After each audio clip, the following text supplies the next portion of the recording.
Assalamualaikum warahmatullahi wabarakatuh. Nama saya Siva Salsabila Wibawa, NPM 19.311, kelas G, mata kuliah Hukum Ekonomi, ujian akhir semester ganjil Hukum Ekonomi. Yang pertama ada identitas film, yang berjudul Filosofi Kopi. Tanggal rilis 9 April 2015, bergenre drama, negara Indonesia, sutradara Angga Dwi Masa Songko, produser yang pertama ada Anggia Karisma, yang kedua ada Handoko Hendroyono, yang ketiga ada Glenn Fredly, dan pemerannya ada Chico Jericho, Rio Dewanto, Juli, Jajang Nur, Slamet Raharjo, sama Otik Pakis. Film Indonesia tersebut berjudul Filosofi Kopi. Filosofi Kopi merupakan sebuah film yang menceritakan tentang membangun usaha yang mereka jalani dan dengan keahliannya untuk meracik kopi, yaitu sebuah kedai kopi di mana kedai tersebut bernama Filosofi Kopi. Selanjutnya ada aspek terkait hukum ekonomi yang terdapat dalam film Filosofi Kopi. Yang pertama aspek ekonomi kreatif, yang kedua aspek paten, yang ketiga ada aspek merek, yang keempat aspek pendirian perusahaan, yang kelima ada aspek permodalan bisnis. Selanjutnya ada regulasi atau hukum positif di Indonesia yang mengatur hal tersebut. Yang pertama, Undang-Undang Nomor 24 Tahun 2019 tentang Ekonomi Kreatif. Yang kedua, Undang-Undang Nomor 13 Tahun 2016 tentang Paten.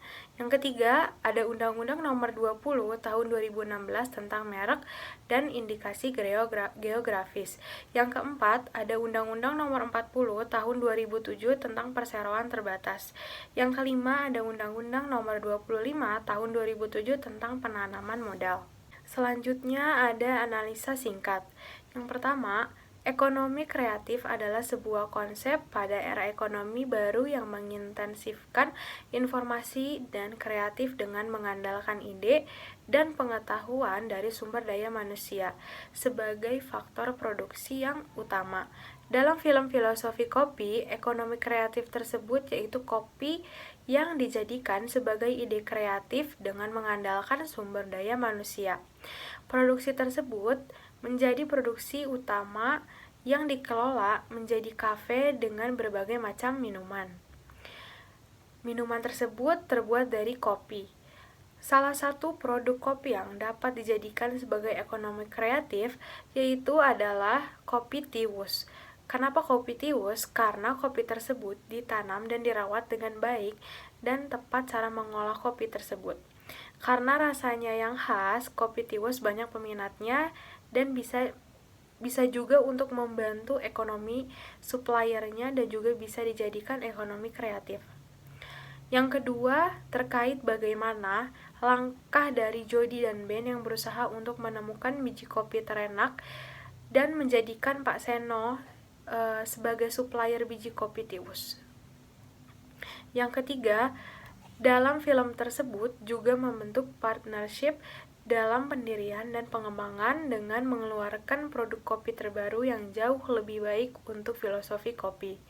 Yang keempat, terkait bagaimana cara Jody dan Ben memperkenalkan produk Filosofi Kopi tersebut kepada masyarakat Indonesia dengan cara berjualan keliling Indonesia.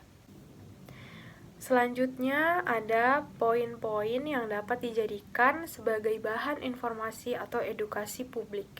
Yang pertama, edukasi mengenai pentingnya pendaftaran paten atas penemuan yang akan dikomersialisasikan. Setiap bisnis yang mengeluarkan berbagai produk harus segera dipatenkan agar produk tersebut terlindungi. Yang kedua, edukasi pentingnya partner bisnis yang mempunyai visi dan misi yang sama. Jadi, ketika kita memiliki bisnis, kita harus mempunyai visi dan misi bersama partner bisnis agar bisnis tersebut berjalan dan berkembang dengan baik. Yang ketiga, edukasi mengenai pentingnya pengelolaan uang bagi pebisnis. Strategi tersebut sangat mempengaruhi dalam hal berbisnis, dengan cara tidak boros dan mengeluarkan uang untuk hal-hal yang tidak terlalu penting dan harus cukup perhitungan agar terus mempertahankan bisnis tersebut. Yang keempat, ada edukasi mengenai pentingnya pendaftaran untuk merek. Ketika kita memiliki bisnis, pasti akan ada nama yang menjadi ciri khas untuk sebuah bisnis tersebut. Terdapat dalam film Filosofi Kopi, seharusnya Filosofi Kopi dapat didaftarkan mereknya di Dirjen Haki agar tidak ada orang yang memakai nama Filosofi Kopi selain pemiliknya. Sekian pembahasan dari saya. Mohon maaf bila ada kesalahan. Wassalamualaikum warahmatullahi wabarakatuh.